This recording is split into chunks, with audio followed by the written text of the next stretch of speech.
Hi, and welcome to the Indivisible YOLO podcast, a podcast by and for members of Indivisible YOLO. Today we're talking to Joaquin Chavez, who is the president of Upte Davis Local 6 and the vice president of Upte CWA 9119 about their upcoming strike. Let's do it.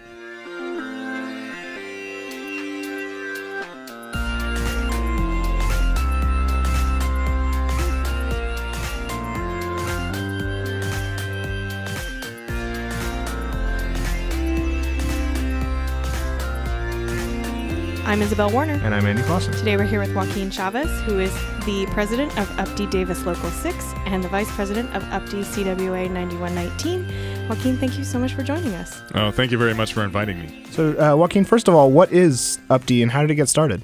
Upte is actually a local union. We're statewide, so we're composed of workers from all over the University of California system, as well as the 3 Department of Energy laboratories and 3 community colleges where a number of part-time faculty are unionized with Upte. But we got started back in about 1990, and the story goes back to our founding. We used to actually be part of AFSCME, the American Federation of State, County, and Municipal Employees. And there was, a kind of a variety of there were a variety of disagreements over the organizing direction of the union at the time.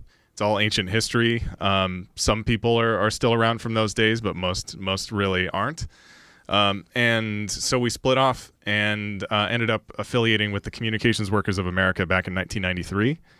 Unionized our 3 big bargaining units throughout the 90s, and now we number about 16,000 workers at our different employers, mostly at UC. So how did you first get involved in Upte, and what led you to become president? Well, I ended up getting a job. I was just casting around for something that would pay decently. It was in the throes of the recession back in 2011, and I had gotten into audio engineering and doing stage work. And so I ended up getting a job at the Mondavi Center for the Performing Arts as a stagehand. And it was just a part-time gig, but it was Upte represented. And it just happened to be that this was a place that I had some family connection to. My father-in-law was part of the founding of the union. And so, I'd been hearing about Upte for years. And, I just got kind of sucked in. And, people asked me to do 1 or 2 small things, and it got out of control. And, a few years later, I'm the local president, and no, I'm the statewide vice president, which I'm tremendously gratified to have been elected into those positions. But it's crazy how these things can kind of spin, way beyond your initial kind of designs. Yeah, definitely activism snowball type of thing. Yes. So Upte is closely involved with AFSCME and the CNA unions. How did that relationship grow, and why is it so important to build these coalitions of unions? Well, the relationship has kind of gone through different phases over the years, and inter-union politics can be pretty complicated. It can be difficult to coordinate with your fellow unions, even when you share that core interest of representing people at the same employer. So you have the same kind of labor struggles, and you're engaged in very localized fights. But what happened, after a number of years, we, of course, us having split off from AFSCME, there were probably some hard feelings for a while about that. But AFSCME 3299, the UC local that is our cousin union here, they have gone through a lot of evolutions of their own, and they're a really fantastic organizing union with a great sort of approach to building leadership among the working class in their union and at the University of California, and fighting for social and racial justice and economic justice.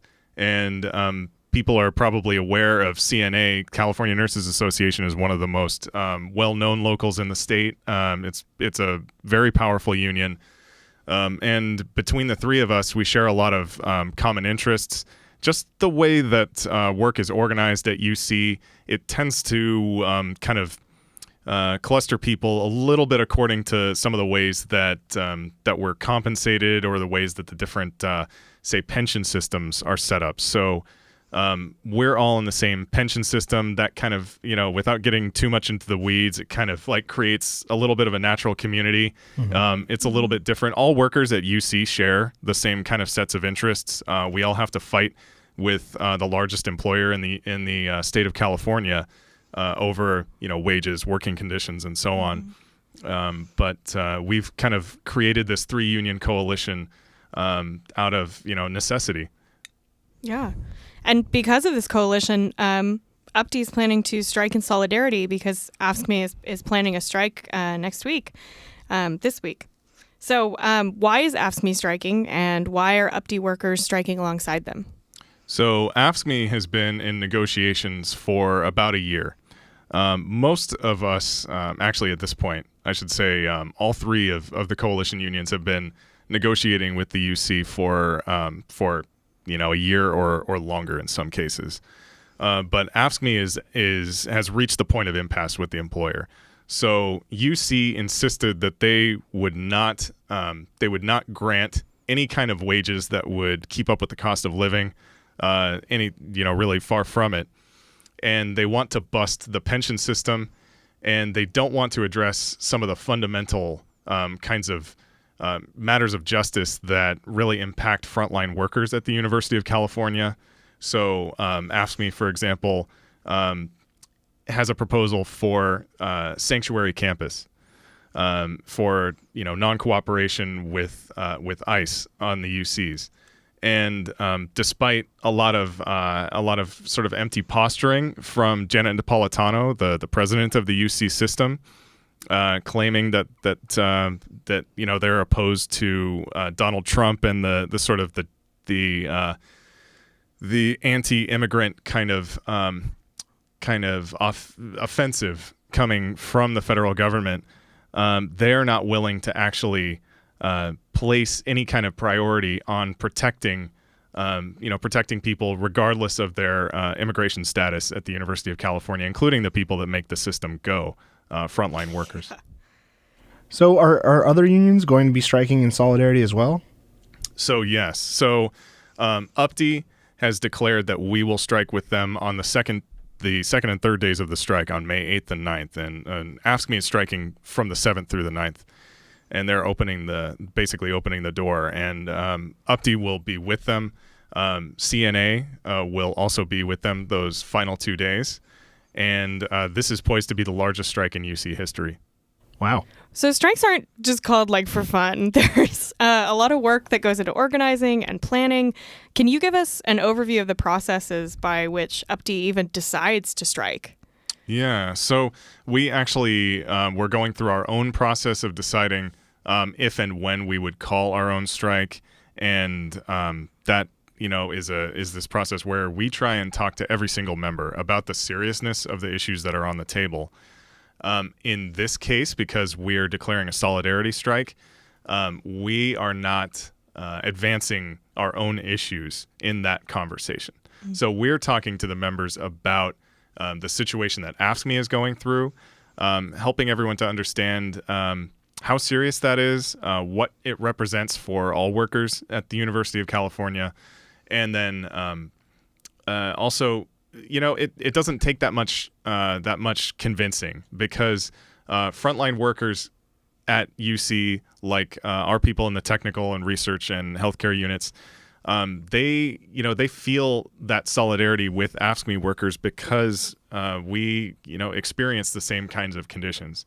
So when they're standing up for themselves, we see an opportunity to stand with them and really help everyone grow stronger.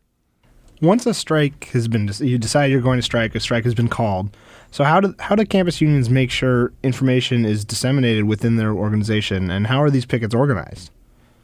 So everyone kind of has their own internal structures, like how their membership is organized and how they disseminate information. We have a system where we actually talk through members that volunteer for kind of a position called a zone contact, and it's not like the most spectacular title, but it just refers to someone who's willing to be a point of contact for the union in the workplace, and it helps to share that information about what's going on, act in such a way so that people who have questions about union activity, about like their rights and so on, can get that information from someone who helps connect them to the staff that we hire and to the elected leadership. So we, deliberate democratically. The whole membership has a say in the kinds of decisions that we make. We come together and in various kinds of membership meetings. Every month we have different local executive board meetings and then statewide executive board meetings. So these boards, who are all elected members who work, day to day at the university, all come together, make go through the deliberations about whether or not to call a strike. In this case, we took a number of votes to authorize this strike, and then we passed the information along through the membership and through our staff. Our staff people help us to connect to the places where we have not yet really built a strong structure. So, we might not know someone new who's hired into a given department. Say they work in the Department of Chemistry on campus, and we haven't had a chance to meet them yet. Well, we have staff members who are free during the day to go and help us connect to those people so that they can then form the union with their coworkers, with their colleagues. And so this is all really kind of like a multi-layered process of trying to connect workers with each other so that we have these kinds of conversations, so that we can share things electronically, although that's not the most really exciting way to actually engage with people. That face-to-face conversation really is at the core of organizing, and it's at the core of coming together and the governance process in the union. So how does the union then combat misinformation or even intimidation by UC? So that is a real struggle, because UC has all kinds of ways to disseminate information to people while they're at work, whether it's their work email accounts, whether it's pulling people into captive audience meetings, which management has been doing, and which is a serious problem and can result in a lot of violations of the law, violations of people's rights to engage in concerted activity. So what we try and do, we do what we can in terms of sending out emails to combat the misinformation that UC has been spreading. They've been talking about, they've been trying to say that the strike is illegal. They say that literally about every strike at the University of California. Every employer will say that about every strike, that there is rarely, if ever, an exception. What they're doing is just wildly inflating and mischaracterizing the kinds of activities that we're trying to take, and the so just moving beyond just the simple things like email and social media and so on to try and talk to people. It's really that process of helping to educate as many people in our union as we can, getting them together, going through matters of labor law that someone who's not in a union would rarely have the opportunity to have that space and that kind of structure that would help them understand their rights under the law and under, of course, a union contract. So it's really each other. That's the resource.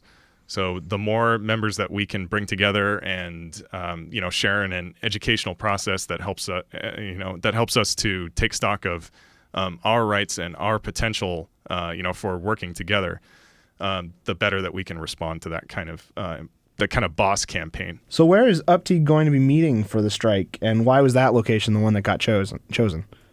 So since AFSCME is leading the way on the strike, we're following their lead in terms of where to establish the picket locations. So specifically on UC Davis campus, we're going to be meeting at Hutchison and LaRue, so on Hutchison Intramural Field, which is fun. It's going to be the same place where AFSCME last had a campus strike 5 years ago. So, yeah. And if folks show up to a picket, what can they expect?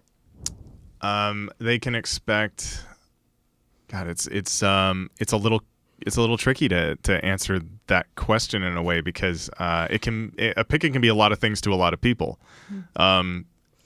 It can be a little bit intimidating at first, but it's tremendously exciting. There's going to be a kind of energy there. The way that workers take over a space like that and make it their own is something really special, and it's extremely empowering to be a part of it.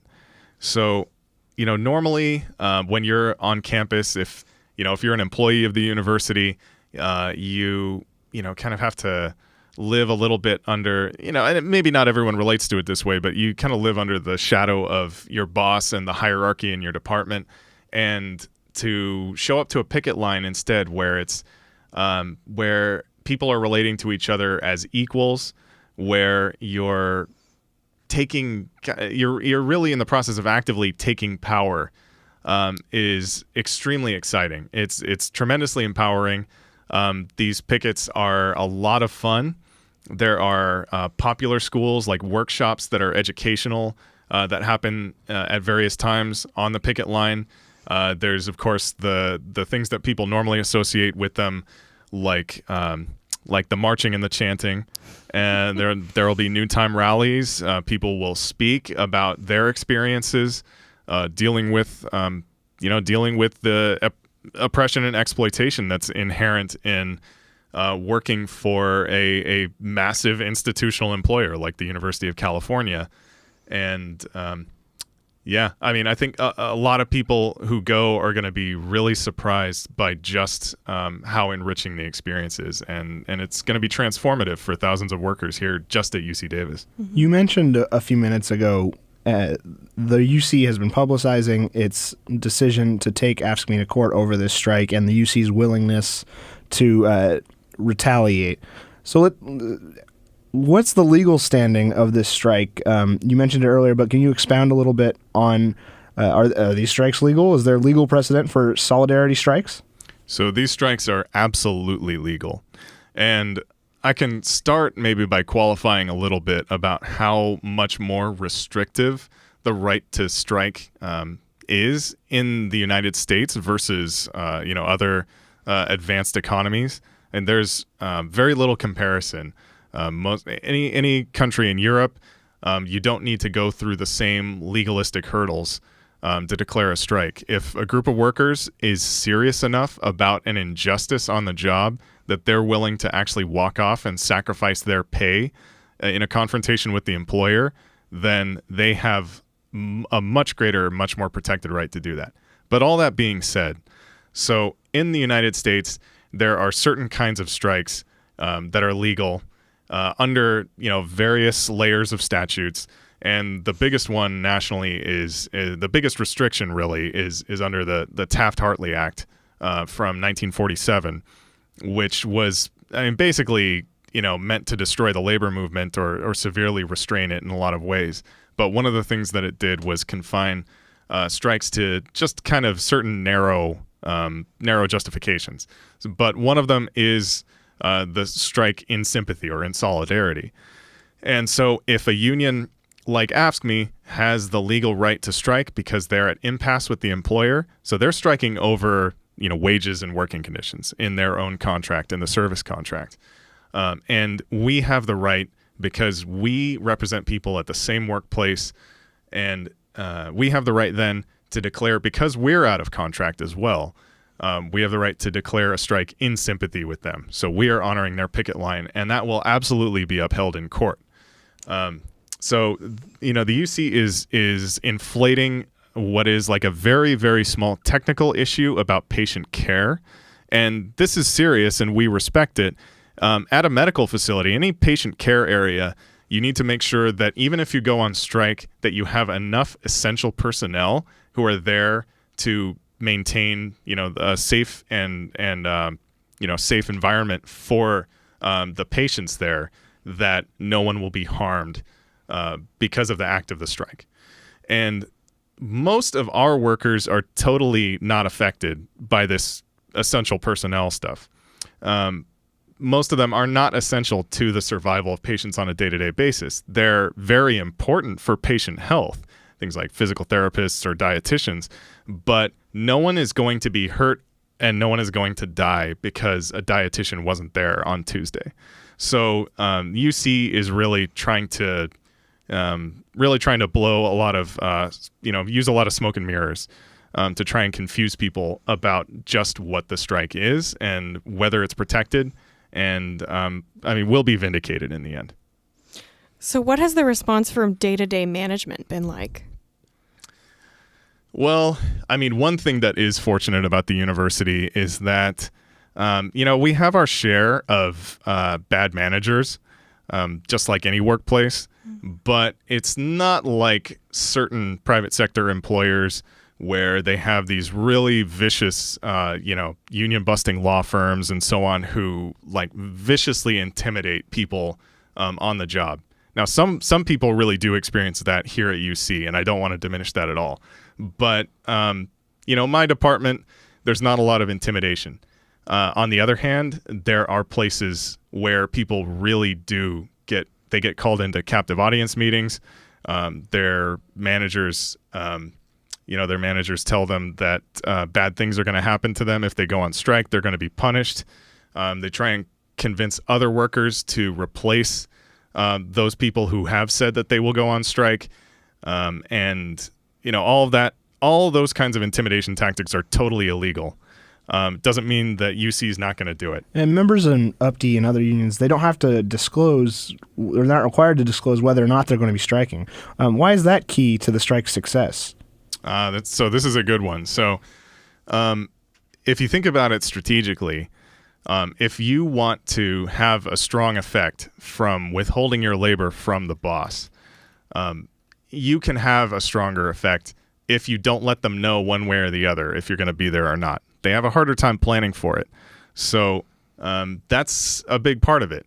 And as you say, you have a legal right not to disclose whether or not you're going to participate in the strike. So does Upte have suggestions for members who are confronted by their managers who are maybe attempting to discern if the employee is going to participate in the strike? Well, there are all kinds of ways that you can respond to that kind of situation. And one of them might be to say something, you have every right to kind of evade the question because they don't have a right to force an answer from you. So you could say, I don't know. I like to live life one day at a time. Or, I'm not sure. I got to see what I'm feeling like on the day of. I live in the moment. Yes, exactly. I'm a free spirit. You can't hold me to anything. So those are some of our suggestions. But, quite simply, you don't need to respond and you shouldn't feel pressured to do it. And what we suggest to our members is that if you are called into such a meeting and you feel any kind of intimidation or any pressure from your boss, then let us know and we can respond because that is illegal and we need to take action. And we're going to be setting up rapid response teams where we have a chance to actually take collective action, use direct action tactics to back up our members because just filing a piece of paper isn't enough, but we have to let the UC know that we're watching them on the legal front as well. So what's next for AFSCME and for Upte? Well, a lot is in the university's court. So if the university responds to the strike by offering AFSCME the kind of deal that shows its workers the respect that they deserve, then we may see a settlement. We may see negotiations resume. And this whole thing could be called off. What is looking like it's going to be the largest strike in UC history. But I'm not that optimistic. So we'll see. After the time of the strike, we'll be doing what we've been doing for the last few months, which is organizing. We'll be trying to build our own strength so that we can reach a settlement as well. So if folks want to get involved in their unions, particularly if they're on campus, how can they find out more information? How can they find out which union they may be a part of? Right. So there are a few Gosh, the things that I'm thinking of are a little like technical and obscure, but you should be able to look on your pay statement, and that should say something actually. Mm-hmm. So like on my check, it says Upte dues. So that's university professional and technical employees. If because I realized I actually hadn't mentioned that, but UPTE. So there's that. If you're not a member, it probably says Upte Fair Share or something along those lines. It's been a while since I've looked, but that's one way to check. You can also, and this can get a little bit arcane, but I mean you should be able to ask. I don't like to encourage asking your boss about union stuff. I mean, your boss should know, but they might not be the best person. So seems a little counterintuitive there. Yes. But there are different ways. There's a website called tcs.ucop.edu. Mm-hmm. So there's that one. You can look up your job title there, and it'll actually say which bargaining unit you're in. There's probably something a little bit better, but hopefully you're in a workplace where there's a union bulletin board, and in fact union bulletin boards are required as a matter of law, so you should be able to find something somewhere in your workplace. Let's say you work in a hall with a lot of laboratories. There should be something in plain sight. Maybe it's near the elevators, maybe it's in one of the big halls. Or in a break room. In a break room. Yeah, usually located with the other required labor posters. Exactly. Yeah. So that's a good place to check, and you'll see. Maybe you can look up the Upte websites through the kind of information that's posted there. AFSCME. The other unions on campus, whether it's CNA basically at the med centers, but we have Teamsters on campus, UAW on campus, and even some others. All right. Well, Joaquin, thank you so much for joining us and filling us in on what's going on. And thank you for having me. So for a little more background on labor relations more nationally and how they affect local labor relations, or if the name AFSCME sounds familiar, you can go to John Rundon's podcast, which is Pod 16, where we talk about the Janus versus AFSCME case and what that means for labor unions here in the United States. In addition, we talked to Unc Skenink in Pod 20, who is the president of the postdocs union at UC. That's a really enlightening interview about what postdocs are going through in terms of labor relations with the UC. And you can find all of those on our SoundCloud and iTunes. All archives are there, easy to find and subscribe. And if you'd like to hear more about any labor organizers, we have a whole labor organizer, union organizer playlist on Spotify that you can check out. Oh, isn't that convenient? We also have a couple events coming up this week and next week. Most notably, John Garamendi, Representative Garamendi, is holding town halls. This coming Saturday, he will be in Fairfield, and the following Saturday, he'll be in Woodland. So it's a great time to show up, ask him questions, and hold him accountable for some of the budget votes and other stances that he's taken over the past year. You can always find more information about those and other upcoming events on the website indivisibleyolo.org, as well as on Facebook and Twitter at indivisibleyolo. Anything you might have missed from the podcast or want to catch again, that's all on there as well. And you can get in touch with us here at by emailing us at indivisibleyolopodcast@gmail.com. That's the name of this podcast at gmail.com. All right, so that'll do it for us. I'm Andy Clausen. I'm Isabel Warner. Thanks for listening.